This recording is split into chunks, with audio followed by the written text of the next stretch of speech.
ভালোবাসা, পবিত্রতা আর শুভ্রতার প্রতীক হচ্ছে এই জিপসোফিলা, বা যেটাকে আমরা জিপসি নামে চিনি। এটা ক্যারিওফাইলেসি পরিবারের একটা উদ্ভিদ। বিশেষ করে আমাদের দেশে আপনারা দেখবেন বাজার থেকে যখন ফুল কিনেন তখন এই ফুলটি ফুলের তুরার মধ্যে সাজিয়ে দেওয়া হয়। মনে করেন গোলাপ কিনলেন, গোলাপের চারপাশে সাজিয়ে দেওয়া হয় এই ফুল দিয়ে।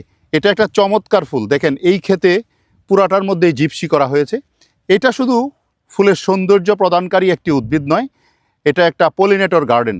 আপনি যদি একটু খেয়াল করে দেখেন, প্রচুর মৌমাছি এখান থেকে মধু সংগ্রহ করছে, এবং মধু সংগ্রহ করে এই মৌমাছিগুলি প্রকৃতিতে ফুড সাইকেলে একটা গুরুত্বপূর্ণ ভূমিকা রাখছে, যা আপনার জন্য, আমার জন্য, আমাদের সকলের জন্য গুরুত্বপূর্ণ ভূমিকা পালন করছে।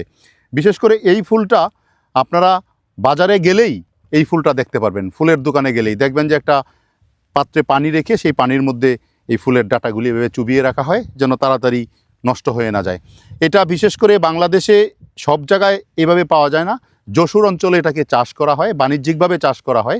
বাণিজ্যিকভাবে চাষ করে এখানকার লোকজনের সাথে কথা বলে যেটুকু জানলাম যে এরা ফুল চাষ করে অনেক লাভবান হয়েছে। বিশেষ করে অন্য যে ফসল সেটার চেয়ে ফুল চাষে লাভবান বেশি হওয়া যায়, যে কারণে এখানে ফুলের চাষ হয়। তো এই জিপসি ক্ষেতটা দেখে আপনাদের কেমন লেগেছে অবশ্যই কমেন্ট করে জানাবেন। আর যারা জিপসি ফুল চিনেন এবং ব্যবহার করেছেন, অর্থাৎ কারো কাছ থেকে উপহার পেয়েছেন অন্য ফুলের সাথে, ফুলের তুরার সাথে, অবশ্যই কমেন্ট করে জানাবেন।